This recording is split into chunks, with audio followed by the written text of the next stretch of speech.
निकट माता बगलामुखी मंदिर के निर्माण के लिए आपके सहयोग की अपेक्षा रखते हैं। अगर आप सहयोग करना चाहते हैं तो पेटीएम, बैंक ट्रांसफर या यूपीआई से दान कर सकते हैं और ये दान इनकम टैक्स में आयकर धारा 80G के अंतर्गत टैक्स में छूट का लाभ ले सकते हैं। इसके बारे में अधिक जानकारी नीचे डिस्क्रिप्शन में दी गई है। मुंबई के निकट वज्रेश्वरी में 2 दिन का 64 योगिनी साधना शिविर का आयोजन होने जा रहा है। इसमें 1.25 लाख से 5 लाख मंत्र का अनुष्ठान होने जा रहा है। अगर आप शत्रु, कर्ज, बीमारी, तंत्र बाधा से परेशान हैं तो सुरक्षा के लिए ये साधना बहुत ही जरूरी मानी जाती है। इस साधना के द्वारा आप अपने पूरे परिवार को सुखमय जीवन दे सकते हैं। वहीं पर आप व्यापार, नौकरी और शत्रु से पूरी तरीके से सुरक्षा प्राप्त कर सकते हैं। अगर आप इस रोमांचक साधना को सीखना चाहते हैं तो नीचे डिस्क्रिप्शन में लिंक दिया है, वहां से फॉर्म भर सकते हैं। नमस्कार, दिव्य योग आसन की तरफ से आपका हार्दिक स्वागत है। आज का जो विषय है वो है कि कोई विशिष्ट प्रकार के कागज को कुछ प्रयोग करके अगर उसको हम जला दें तो हमारे जो मनोकामना है या हमारी जो कार्य सिद्धि है उसमें सफलता जल्दी मिलती है। यानी कोई भी कार्य करना चाहते हैं, उसमें आने वाली कुछ अड़चनें होती हैं, उसमें सफलता जल्दी मिलती है। तो वो प्रयोग के बारे में आज चर्चा करने जा रहे हैं।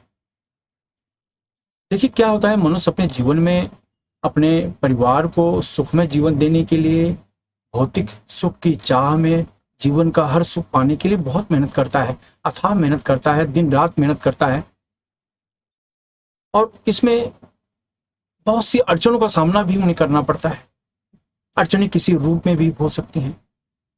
कोई व्यक्ति उनके कामों में अड़चन डाल रहा है। कभी कभी आपने देखा होगा कि ये व्यक्ति बहुत जोश के साथ, बहुत धूम धड़ाके के साथ किसी कार्य की शुरुआत करते हैं, लेकिन फिर वो कार्य किसी कारण से कुछ दिन होने के बाद रुक जाता है। तो कहने का मतलब है कि आपकी कंप्लेंट यही रहती है कि मैं कोई भी काम करता हूँ, समय पर पूरा नहीं होता और काम होते होते रुक जाता है। तो ये जो कार्य में आने वाली अड़चनें बहुत मेन है, क्योंकि जब आप कार्य शुरू करते हैं तो बहुत से लोगों की नजरें भी उनमें लगी रहती हैं और ऐसे समय पर आपकी बॉडी अगर सेंसिटिव है तो वो नजरों का असर आपके ऊपर बहुत ज्यादा होता है। तो जो भी कार्य आप हाथ में ले रहे हैं, जो भी कार्य से संबंधित मनोकामना कर रहे हैं, उसमें अड़चन आनी शुरू हो जाती है। आज का विषय उन्हीं लोगों के लिए है, ऐसे व्यक्ति के लिए है जो कोई खास कार्य करना चाहते हैं, कोई बड़ा काम करना चाहते हैं और वो चाहते हैं उनके कामों में अड़चन कम से कम हो, ना के बराबर हो। कोई भी कार्य, किसी भी तरह का कार्य आप हाथ में लें तो हर व्यक्ति ये चाहता है कि उसमें किसी भी प्रकार का अड़चन ना आए। इसके लिए वो पूजा पाठ सब करके वो कार्य की शुरुआत करता है। तो आज ऐसे व्यक्तियों के लिए विशिष्ट प्रकार का एक पद्धति है, प्रयोग है, वो हम सीखेंगे। उसके द्वारा ये होता है कि कोई भी कार्य के लिए जब आप संकल्प करते हो तो ऐसा नहीं होता कि वो कार्य सफल ना हो, ऐसा नहीं होता कि वो कार्य सफल ना हो। तो आज उसी विषय पर चर्चा करेंगे।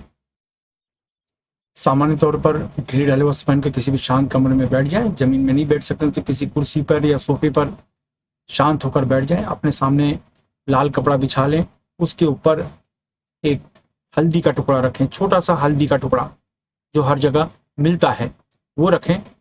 और उसके बाद एक प्लेन कागज ले लें या भोजपत्र ले लें। भोजपत्र हो तो सबसे अच्छा हो, भोजपत्र होता है तो सबसे अच्छा होता है। भोजपत्र इस तरह का पेपर होता है, आप देख रहे हैं, ये एक पेड़ की छाल है जो बहुत सेंसिटिव मानी जाती है, ये सबसे उत्तम माना जाता है। लेकिन अगर ये नहीं है तो सामान्य कागज ले लें, सामान्य कागज ले लें। उसमें आप अपना कार्य के बारे में लिखें। एग्जाम्पल, आप कोई विशिष्ट प्रकार का दुकान खोलने जा रहे हैं, कोई काम की शुरुआत करने जा रहे हैं, कोई भी कार्य, तो आप लिखिए कि मैं ये कार्य की शुरुआत करने जा रहा हूँ, मैं ये काम करने जा रहा हूँ, मैं अमुक काम करने जा रहा हूँ। वो कागज में आप लिखें, अपनी खुद की राइटिंग में लिखें, सबसे अच्छा। ये लिखने के बाद उस कागज के ऊपर, समझे मैंने भोजपत्र में लिखा, आप पेन से लिख सकते हैं, किसी भी पेन से लिख सकते हैं, कोई समस्या की बात नहीं। ये लिखने के बाद कि मैं अमुक काम करने जा रहा हूँ, वो करने के बाद उस कागज के ऊपर या भोजपत्र के ऊपर, अगर भोजपत्र है तो भोजपत्र के ऊपर लिखें, कागज है तो कागज के ऊपर लिखें। वो लिखने के बाद इसके ऊपर हल्दी का टुकड़ा रखें, यानी पहले लाल कपड़ा बिछा लें, कागज में या भोजपत्र में ये लिखें कि मैं अमुक काम करने जा रहा हूँ, वो लिखें, उसके ऊपर हल्दी का टुकड़ा रखें और कपड़े में लाल कपड़े के ऊपर ऐसा रख दें, इस तरीके से लाल कपड़े के ऊपर रख दें। बस ये रखने के बाद आप सुक्री मुद्रा लगाएं। सुक्री मुद्रा लगाने के बाद दोनों आंखों के बीच में ध्यान देते हुए 10 बार आप प्राणायाम करें, जितनी देर तो हो सके रोके रखें, फिर धीरे से छोड़ें। फिर इस तरीके से आप 10 बार प्राणायाम करें। याद रखें सुक्री मुद्रा जरूर लगाएं। ये 5 उंगलियों को यानी 5 तत्वों को जोड़ दिया जाता है, इसको सुक्री मुद्रा या तांत्रिक मुद्रा कहते हैं। तो ये आप लगा के आगे चक्र पर ध्यान देते हुए ये आप 10 बार प्राणायाम करें।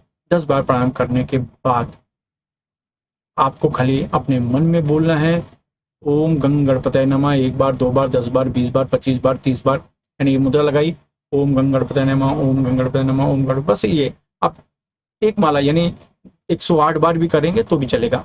और अगर नहीं भी करते, एग्जाम्पल ऐसे बहुत से लोग हैं जो मंत्र को नहीं मानते और दूसरे धर्म के लोग भी हैं, अगर वो मंत्र को नहीं मानते तो सामान्य है, अपने मन में प्रे करें, अपने इष्ट से प्रे करें कि भाई मेरी ये इच्छा पूरी हो, ऐसा बोलना है। ये बोलने के बाद आपको क्या करना है, हल्दी के टुकड़े को अपने घर के मंदिर में रख देना है और उस कागज को आपको जला देना है। उस कागज को आपको जला देना है, जलाकर पानी में विसर्जित कर देना है। कुछ लोग इसकी जगह पर ये क्या करते हैं कि कागज के ऊपर जो हल्दी रखा है उसको लपेट लेते हैं, उसको हाथ में पकड़ के अपने ऊपर 11 बार उतार देते हैं। ऐसा भी करते हैं कुछ लोग, ऐसा करें तो ठीक है, और नहीं तो फिर उसमें से हल्दी निकाल के घर के मंदिर में रखें, घर के तिजोरी में रखें, ऐसा रखें और कागज को आप जला दीजिए। बस ऐसा आप प्रयोग करें, एक दिन प्रयोग करें, और ऐसा आप चाहिए तो 2-3 दिन भी प्रयोग कर सकते हैं।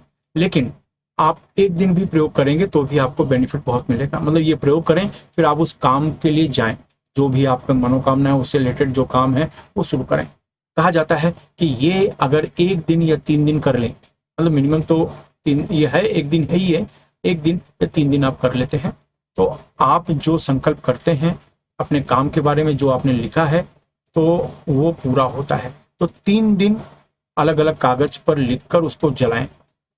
और हल्दी का टुकड़ा अगर 3 दिन करेंगे तो हल्दी का टुकड़ा वही रहेगा, कागज खाली बदलते जाएगा। 3 बार आप उसको जलाएंगे, कागज बदलते जाएगा। तो जैसे मैंने कहा भोजपत्र सबसे उत्तम है, लेकिन भोजपत्र न मिले तो सामान्य कागज पर ये असर उतना ही करता है। भोजपत्र चूंकि सेंसिटिव होता है तो वो आपकी भावनाओं को जल्दी कैच कर लेता है, कागज को भावनाओं को कैच करने में समय लगता है।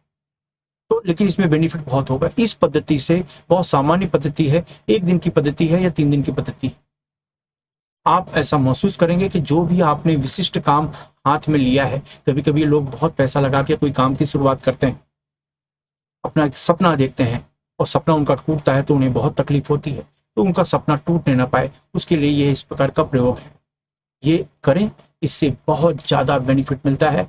आप जो भी मनोकामना आप करते हैं, जो भी कार्य से संबंधित आपको जो भी कार्य करना है, कोई भी एक कार्य, याद रखें 2 कार्य, 4 कार्य, 5 कार्य ऐसा नहीं, कोई भी एक विशिष्ट कार्य वो वही आपको लिखना है और उसके ऊपर हल्दी रख के आपको 1 माला 2 माला गणेश मंत्र का जाप कर लें। नहीं मंत्र का जाप करना चाहते हैं तो भी चल जाएगा, अपने मन में ईश्वर का नाम लेके, अपने इष्ट का नाम लेके आप प्रे करो कि मेरी इच्छा पूरी हो, और उसके बाद उस कागज को आपको अपने ऊपर पकड़ के एंटी क्लॉकवाइज घुमा के आप उसको जला दो। जला के जो उसकी राख होती है गमले में डाल दो, घर में गमला होगा वहां डाल दो, किसी पेड़ के नीचे डाल दो, पैर में ना लगे, बस इसका ध्यान रखना है। और हल्दी का टुकड़ा अपने पर्स में रखो, अपने मंदिर में रखो, कोई भी खास कार्य के लिए आप जा रहे हैं, जब उस कार्य के लिए आप जाते हैं तो हल्दी का टुकड़ा अपने जेब में रख के जाओ, तो आपको ऐसा लगेगा कि जिससे आपकी इच्छा पूरी होती चली जा रही है। बहुत पावरफुल चीज है ये, एक बार करके तो देखिए। हाँ, एक चीज याद रखें, इसको किसी भी बुधवार को, किसी भी सोमवार को, किसी भी गुरुवार को, किसी भी रवि पुष्य नक्षत्र को, किसी भी गुरु पुष्य नक्षत्र को किया जा सकता है। आपको लाभ मिले तो लोगों की मदद करें। धन्यवाद।